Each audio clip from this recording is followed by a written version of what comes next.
Watch, pray, be ready. It's the first Sabbath of the month, and this is our focus on the first Sabbath of the month as we take a look at current events through the lens, through the framework of Bible prophecy.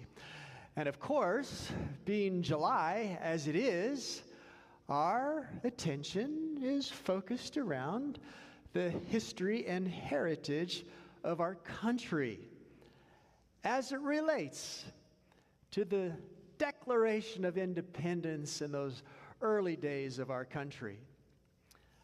Today, looking at some current events in the light of July 4, in the light of our early history, and with the consideration ultimate loyalty, ultimate liberty. So if you've been to Philadelphia, you perhaps visited the Liberty Bell. On that Liberty Bell is a verse from Leviticus 25 and verse 10. Proclaim liberty throughout all the land unto all the inhabitants thereof. That Old Testament passage also complements what we read in 2 Corinthians chapter 3, that where the Spirit of the Lord is, there is liberty.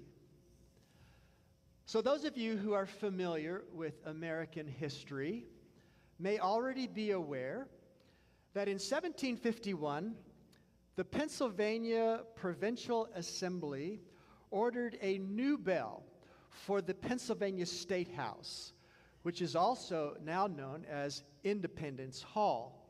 They ordered a new bell to commemorate the 50-year anniversary of William Penn's 1701 Charter of Privileges, which served as Pennsylvania's original constitution. Of course, in 1750, we were still vitally connected to England, and so they ordered the bell from a bell maker in England. But when it arrived in Philadelphia and they got it mounted, they did a test ring and it cracked. They didn't have Amazon in those days. With a 90-day guarantee, drop it off at Whole Foods and they'll return it to England. So on site in Philadelphia or eastern Pennsylvania somewhere, a new bell was cast in about 1753 from the same metal, and they added some copper in order to strengthen its integrity. But it didn't have a very impressive ringtone. So they melted it down again. And now a third time the bell had been cast, and I don't know if that's where the phrase came from. Third time's a charm, or maybe it's a ding-a-ling. I don't know. So during the American Revolution, the bell became a symbol of resistance. Attitudes changed about King George and everything that he was about. Later on, abolitionists referred to the Liberty Bell in their literature and in their speeches, cementing its association with the struggle for freedom. Now, you know that the bell has a crack in it today as well, so it cracked again. And it's not quite certain from historical documentation when that crack occurred. But despite attempts to repair the crack, it widened, rendering the bell unusable by 1846. And that was the last year that it was rung to mark George Washington's birthday. But the bell has become a treasured national icon, a powerful icon of liberty and justice, continuing to inspire and to remind people of the ongoing quest for freedom and equality. And this is just my comment now. Perhaps the crack symbolizes that liberty comes at a cost. This is just one of the historical aspects of this time of year, July 4, 1776, that reminds us of our origins as a country and how precious liberty and freedom were then. And they still are, but maybe in ways that we're not thinking about from a historical standpoint. Of course, most of us are familiar with these words from the Declaration of Independence. We hold these truths to be self-evident, that all men are created equal, and that they are endowed by their Creator with certain unalienable rights, that among these are life, liberty, and the pursuit of happiness. See there once again that word, liberty. I think God implanted that into the heart of the first man and the first woman, that sense of ownership or sense of responsibility or sense of accomplishment. In Genesis 1, we're familiar with these words that God said, "Let us make man in our image, in our likeness, so that they may rule," or, as other English translations have it, that they may have dominion over the fish of the sea and the birds of the sky and over the livestock and the wild animals, over all the creatures that move along the ground. There's a desire for responsibility, for fulfillment, for meaning, for purpose. So we have the Liberty Bell. We have the Declaration of Independence. And of course, in New York Harbor, Libertas. "Give me your tired and your poor, your huddled masses yearning to be free," wrote Emma Lazarus. "The wretched refuse of your teeming shores, send these, the homeless tempest-tossed to me. I lift my lamp beside the golden door." Those who are yearning to be free. America is like no other country on the planet. And there are literally hundreds, thousands, tens of thousands, hundreds of thousands that are still yearning to be in this country because of what this country has provided historically. Opportunity. As we think about those early colonial days, however, there were very decided and distinct values that were in play at that time that continue to be very significant for us today. Individual liberty, the rule of law, and the separation of church and state. All of these are deeply rooted in Protestant thought, and they played a crucial role in forming our nation as a constitutional republic, influencing our national mindset for the last 250 years plus. The Declaration of Independence, the Constitution, the Bill of Rights are founded on a decidedly Protestant platform, and have influenced our educational system, our social reforms, our work ethics. All of these are underscored by the profound connection between Protestantism and the development of the United States as a constitutional republic. Historians point this out. One is Mark Knoll. He observes Protestantism, with its emphasis on the sovereignty of God, the authority of the Bible, the necessity of personal piety, provided the moral foundation for the Republican political theories that came to prominence in the American colonies. Another historian, Gordon Wood, notes this: the Revolution did not just change the political and social structure of America, it transformed the very character of American society. It made the interests and prosperity of ordinary people, their pursuits of happiness, the goal of Republican politics. The Revolution did this in large part because it had released religious energies, Protestant energies, that had been long repressed by both ecclesiastical and civil hierarchies. Now, I'm just intuiting that there may be some who have a little bit of a wrinkle in your forehead. Republican? But Republican, in the context of the colonial era, was used in a different context than we commonly think about it today. Republican in the era of the American Revolution referred to a political ideology centered around the principles of civic virtue, the public good, and the sovereignty of the people. It was identified by its opposition to monarchy and aristocracy, and its emphasis on liberty, equality, and the rule of law. I don't think that in that era, the donkey and the elephant had come into being quite yet. Thomas Jefferson chimes in with this whole thought as it relates to Protestantism. In every country and in every age, the priest has been hostile to liberty.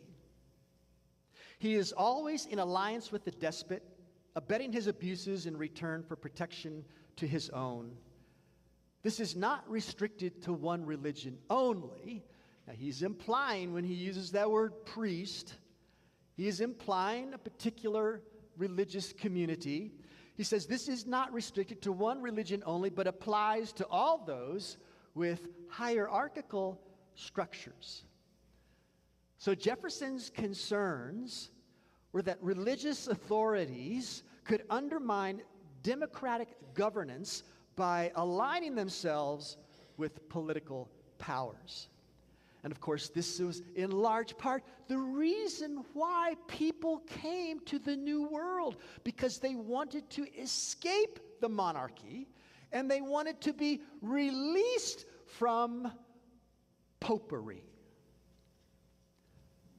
So our nation, even though it had a variety of religious beliefs, persuasions, it was largely Protestant and it was largely religious. John Adams made this comment, you may have heard it before. Our Constitution was made only for a moral and religious people. It is wholly inadequate to the government of any other. And I think we're seeing evidence of that in recent years. So, individual liberty, the rule of law, the separation of church and state, all of these are deeply rooted in Protestant thought. They are embedded in our nation's psyche and our founding documents. So we have songs of July, and sometimes they are a little bit before and a little bit after. My country, 'tis of thee, sweet land of liberty. America, God bless America. And in more recent years, I'm proud to be an American, where at least I know I'm. Oh, you've heard the song. And we'll even throw in a little bit of Neil Diamond with America. How about that? Land of the free, home of the brave.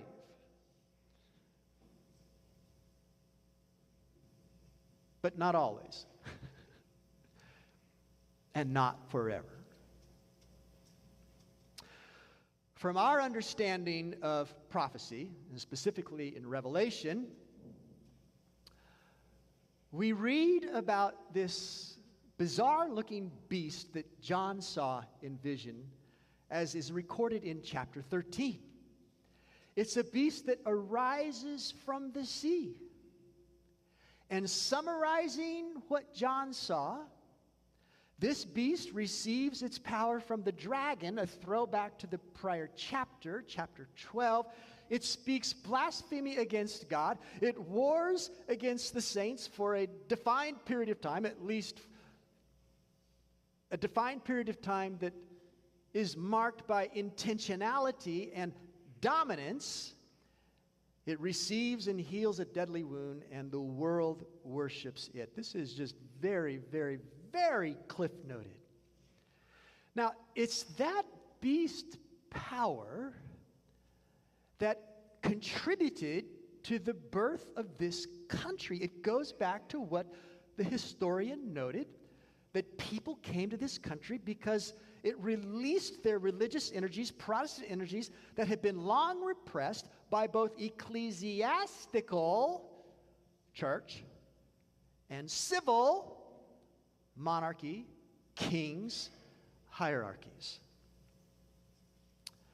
And in that day, that current day, 1500, 1600, 1700, the Protestant reformers, like a voice choir, were identifying this beast of Revelation 13 as the papacy. Luther, Calvin, Knox, Tyndale. And when you read their comments, they were not politically correct in the way they talked. Very straightforward. Sometimes almost to make you blush. But along with that beast of Revelation 13 that arises out of the sea, there is another beast that arises from the earth. And it is initially described as lamb-like, but it speaks like a dragon. And it exercises all of the authority of the first beast and causes all to worship the first beast. That's why we ask the question, has America always been free? Well, yes, but not comprehensively.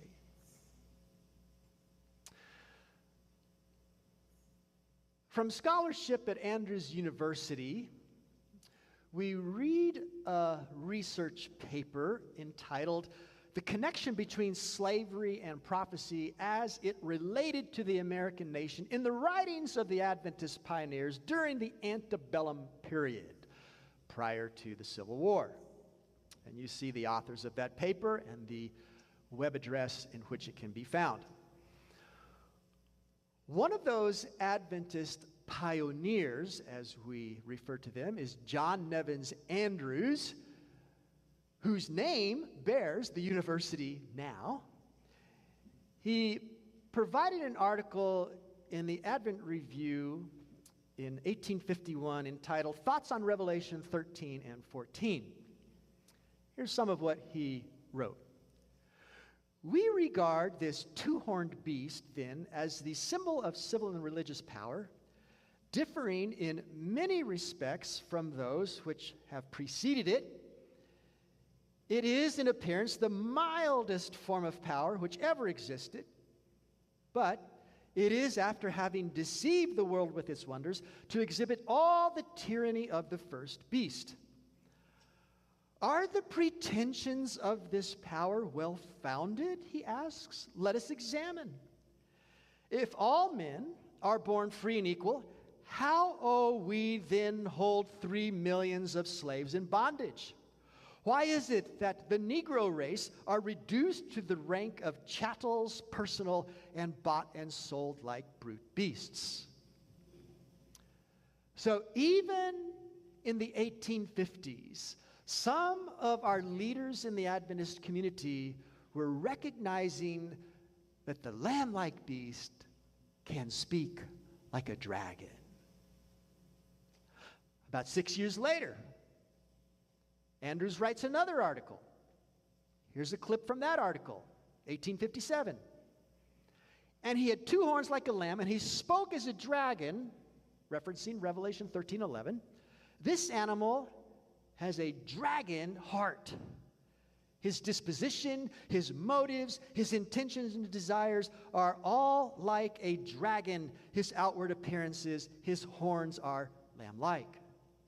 In appearance, he is like a harmless lamb, but when he raises his voice in acts of authority, his dragon-like character is revealed. This is a two-faced, hypocritical beast that first appears with mildness and equity, but has the fierce prompting of a dragon heart. The institution of slavery most clearly reveals the dragon spirit of this hypocritical nation. I don't think he was wearing red, white, and blue when he wrote that article. And yet what he is penning cannot be refuted. Land of the free, home of the brave, yes, but not only was John Nevins Andrews vocal about this. Those who are familiar with Adventist history recognize these names. John Loughborough, he wrote about it in terms of a strong and explicit connection to slavery as fulfillment of the prophecy of Revelation 13. Uriah Smith referred to it as a blatant hypocrisy of our nation, which has used its own freedom to enslave others. In fact, Smith wrote a very powerful poem about it. That is one example of the land of the free that is but is not. As we go down the timeline, we recall that in World War II, Japanese Americans were incarcerated. They were U.S. citizens.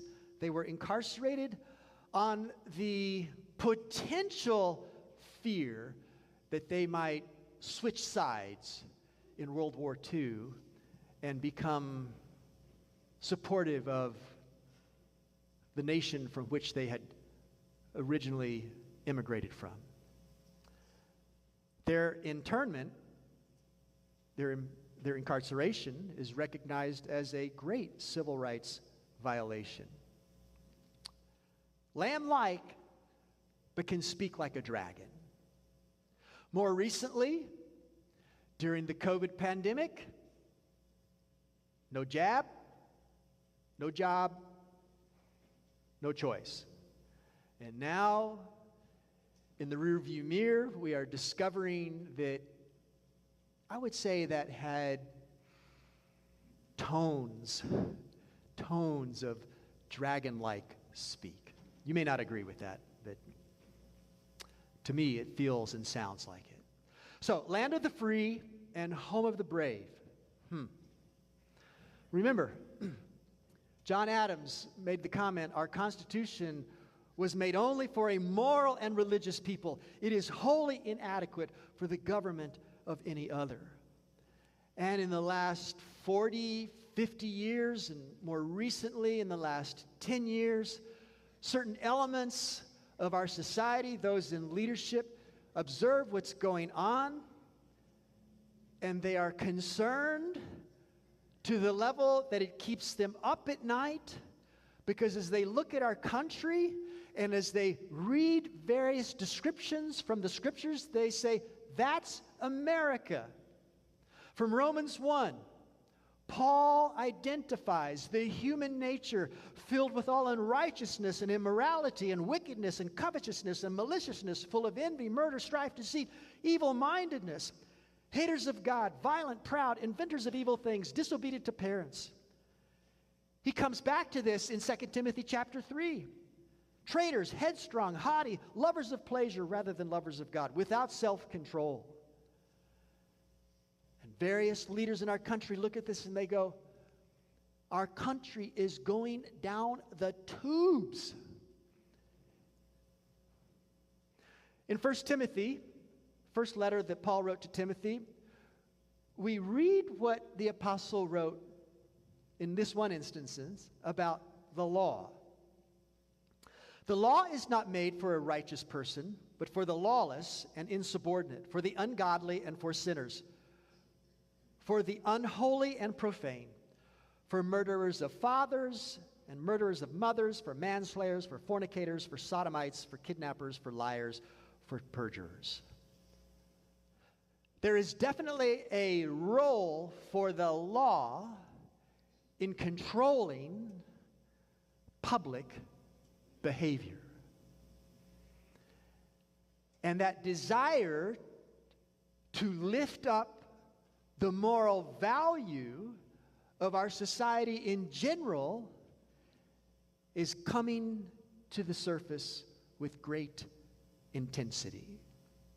I'm sure that here recently you have all heard the news about Louisiana becoming the first state to require that the Ten Commandments be displayed in every public school classroom. And it is pushing for this in order to, in their words, provide a vital historical element of our heritage.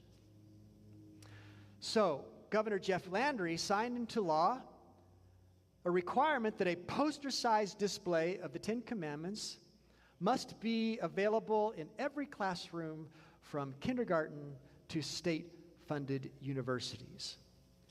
If you want to respect the rule of law, you've got to start from the original lawgiver, which was Moses, who got the commandments from God, Governor Landry said. And of course, opponents questioned the law's constitutionality and vowed to challenge it in court. Proponents say that the measure is not solely religious, but that it has historical significance. In the language of the law, the Ten Commandments are foundational documents of our state and national government. So Louisiana is making these moves. Utah already allowed this, didn't require it, did not mandate it, but allowed it some years ago. And Alabama also in 2018 voted overwhelmingly to adopt a constitutional amendment guaranteeing the right of a public school and a public body to display the Ten Commandments on property owned or administered by a public school or public body. But they have left that with this qualification. The Ten Commandments are required to be displayed in a manner that complies with constitutional requirements, such as the inclusion of other historical or educational items. So it is somewhat tempered. And then Oklahoma is also involved. All Oklahoma schools are required to incorporate the Bible and the Ten Commandments in their curriculum, effective immediately, the state's chief education officer announced in a memorandum Thursday, and that was dated from June 27. So this is all very, very recent. Now, we're not going to go into a detailed analysis of the pros and the cons of the Ten Commandments in public schools. But to summarize, the pros on this: the Ten Commandments have historical significance and they provide a moral foundation. They promote ethical behavior, and they have cultural and educational value. Those who are opposed to this note that it is a violation of the establishment clause. The government is promoting a particular religion. Secondly, it excludes those students who don't come from a Jewish or a Christian background. And then thirdly, there are legal precedents and court rulings. And dating back to that was one that occurred in 1980. But the conversation is out there. Ideas and positions are being taken. And one comes from the headmaster of the Classical Liberal Arts Academy, a Catholic institution in Raleigh, North Carolina. And you can find this on YouTube with the question, should the Ten Commandments be taught in public school? Now, looking at the transcript of this, I share with you a few highlights. So, Mr. William, the headmaster, shares this thought. Let's think about it philosophically. Let's think about it from a utilitarian perspective. Is this useful? Is this command beneficial to the American people? Is it good for the common good? You can see where his line of thinking is going. There is value in this. Should the Ten Commandments be taught in public schools? So he's coming at it primarily from a philosophical perspective, not really from a biblical perspective, as you'll soon see. What does the name of God mean, he asks. And when we go back through the history of philosophy, we see that the idea of God from a philosophical perspective, the idea of God is that God is that beyond which nothing better can be imagined. That beyond which nothing greater, nothing better can be imagined. That's a philosophical understanding of this name, God. Now, in his discussion, and he discusses each commandment, all 10, but because of his background and his orientation, the second commandment is not addressed, because in the Catholic community, the second commandment regarding graven images does not exist. It is dropped, and it makes the third commandment to be the Sabbath commandment. Now remember, he's coming at this from a philosophical perspective, not a biblical perspective. So, Mr. William goes on to note, now all the third commandment is saying is that we should have a day that we agree on where all of us take that day off, not once a year or once a month, but every 7 days, once a week. There should be a day called the Sabbath day where we rest from all material, all temporal pursuits, and everyone is free to devote that entire day to higher things. Who will object to that? What's the alternative? Is the alternative that everyone should be forced to work 24/7? Is that a preferable circumstance? Or would it be a good idea to have a Sabbath day where we can all agree to take a day off from temporal and material pursuits to rest, and not only rest ourselves, but allow everyone else to rest? That's a good law. It should be promoted in American society. But he asks the question, who will object to that? I will, and likely you will as well. Now, Mr. Williams' observations and his promotion comes to us in the echo of something that occurred a few years ago now. Laudato Si, the Pope's encyclical. In that encyclical, and we've touched on this sometime before, so this is just a review. In that encyclical, the Pope makes this observation. On Sunday, our participation in the Eucharist has special importance. Sunday, like the Jewish Sabbath, excuse me, but it actually predated the Jews, is meant to be a day which heals our relationships with God, ourselves, and with others, and with the world. Now, the Sabbath idea there is legitimate. It's good. Sunday, he writes, is the day of the resurrection, the first day of the new creation, whose first fruits are the Lord's risen humanity, the pledge of the final transfiguration of all created reality. It also proclaims man's eternal rest in God. In this way, Christian spirituality incorporates the value of relaxation and festivity. There's a foundation that is being laid, and it is being built upon. I can think of 15, 20 years ago that just from observation, the whole idea of Sabbath was mostly perceived to be nonsense by most people. And that we as Sabbath keepers were viewed as being legalistic and not under grace and all of those things. But not anymore. The idea of Sabbath is being embraced with great value, but not from a comprehensively biblical foundation. The idea of Sabbath is catching on in other aspects of our culture that really don't have anything to do with the Bible. We've touched on this before, but here's one that is more recent.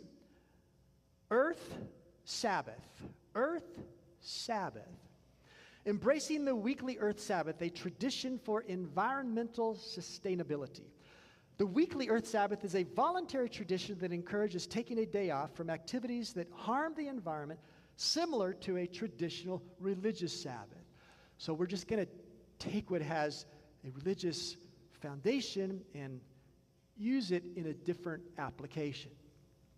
The purpose of the weekly Earth Sabbath is to promote environmental sustainability by reducing energy consumption, fostering community engagement, and cultivating a sense of collective responsibility for the planet. The weekly Earth Sabbath is open to everyone, regardless of age, religion, or cultural background, as a call to action for people to contribute to reducing environmental harm. Now, the Earth Sabbath is very, very flexible, very flexible. Participants can choose any day of the week to observe Earth Sabbath, depending upon personal or cultural preferences, making it a flexible and adaptable practice. And I believe that the idea was also presented in this website that even if you do Earth Sabbath for 1 hour, 1 day a week, that's part of Earth Sabbath. Foundations are being laid. Is it going to happen next week where we will see the dragon, the lamb-like beast rather, speak like a dragon? Probably not next week. But foundations are being laid. And actually, there is historical precedent when the lamb-like beast spoke like a dragon well over 100 years ago in our community, the Seventh-day Adventist community. In the publication American Sentinel, which was the precursor to Liberty Magazine, there was an article that appeared on August 15, 1895, entitled The Enforcement of Law, in which it referred to Seventh-day Adventists who have been prosecuted and jailed for secular labor on a Sunday. The photo was too grainy to actually reproduce, but there was a photo in this particular edition of the American Sentinel photographing 8 Sabbath breakers in a chain gang with other convicted felons in Ray County, Tennessee. So the lamb-like beast has spoken like a dragon on occasion with various entities, groups of the American population. It was a few months ago that we took a brief look at Project 2025. The Project 2025 is a coalition of some 70 conservative political organizations that are preparing for implementation of a conservative agenda should a conservative president be elected in November of this year. So that on Inauguration Day, they are ready to go. And a part of their document, which is about 900 pages long, we read this: God ordained the Sabbath, referring to Sunday in its context, as a day of rest, and until very recently, the Judeo-Christian tradition sought to honor that mandate by moral and legal regulation of work on that day. Congress should encourage communal rest by amending the Fair Labor Standards Act to require that workers be paid time and a half for hours worked on the Sabbath. So it's kind of an indirect, through the back door legislation that would discourage employers from requiring their employers to work on Sunday, in this case, in order to give them a Sabbath experience. So, prayer in public schools, Earth Sabbath, Laudato Si, Project 2025. What we do here from month to month, the first Sabbath, we just simply watch, we make ourselves aware, we continue to be in an attitude of prayer and readiness for whatever emerges on the landscape in weeks, months, and years to come. Ultimate loyalty, ultimate liberty. Where the Spirit of the Lord is, there is liberty. Think with me now through some Bible texts that speak about liberty. Here we see that where the Spirit of the Lord is, there is liberty. But there are other aspects, other dimensions of liberty that the Bible speaks of as well. James chapter 2 talks about the law of liberty. So we not only have the spirit of liberty, but we have the law of liberty. And in the context of James 2, it's specifically referring to the Ten Commandments. From the Old Testament, Psalm 119, the psalmist writes, I will walk at liberty, for I seek your precepts. My life will be founded and expressed in liberty. I will be living as you designed, as I seek your precepts, your words, your instructions, your laws. Psalm 1, blessed is the man. Blessed is the man who walks not in the counsel of the ungodly, nor stands in the path of sinners, nor sits in the seat of the scornful. But his delight is in the law of the Lord, and in his law he meditates day and night. There is liberty. There is freedom in aligning our lives with God's instructions as presented to us in his law. Now, some of you have probably seen this comparison before of descriptions in the scriptures that equate God's law with the character of God. God's law is a mirror of God's character. God's law is referred to as the law of love. Well, God himself is referred to as a God of love. God's law is referred to as light. And so is God himself, is referred to as a God of light. God's law is referred to as good. God himself as a being is referred to as good. And we go on down the comparisons of the qualities attributed to God's law as well as the qualities that are attributed to God as a divine being. He is just. He is truth. He is perfect. He is righteous. He is unchangeable. And he is eternal. And all of those qualities are similarly equated with God's law. You remember what Jesus said to that individual we know as the rich young ruler. If you want to enter into life, keep the commandments. So there is liberty. There's the spirit of liberty. There's the law of liberty. And it is God himself who offers to place his character inside of us. Hebrews chapter 8, which is an echo of Jeremiah 31, I will put my laws into their mind and write them on their hearts, and I will be their God, and they shall be my people. God's desire is that we would have the character essence of himself internalized inside of our characters. And so we read in Romans chapter 8, God, sending his own Son in the likeness of sinful flesh, on account of sin, he condemned sin in the flesh, that the righteous requirement of the law might be fulfilled in us who do not walk according to the flesh, but according to the Spirit. Now we know that because of our sinful nature, ever since the fall of Adam and Eve, that yes, it is a huge challenge for us to continue to grow in aligning our lives with God's ways expressed through his law. And so Jesus came to be our Savior for the lack that we have incurred. Paul goes on in Romans 8 to say this, to be spiritually minded is life and peace, and that all is a part of the liberty that the Spirit brings and the liberty that the law brings as well.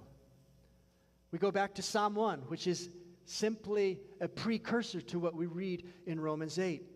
Blessed is the man who walks not in the counsel of the ungodly, nor stands in the path of sinners, nor sits in the seat of the scornful, but his delight, yes, Lord, I want your law inside of me. His delight is in the law of the Lord, and in his law he meditates day and night. So, ultimate liberty yields to ultimate loyalty. As we invite God's love, as we invite His light, His goodness, His justice, His truth, His perfect nature, His righteousness, and His dependable, unchangeable word, and we trust that God is going to be forever, we walk in the pathway of loyalty and liberty. So yes, let us watch, pray, and be ready, but our ultimate liberty comes from Jesus, our Creator, our Savior, and our returning King.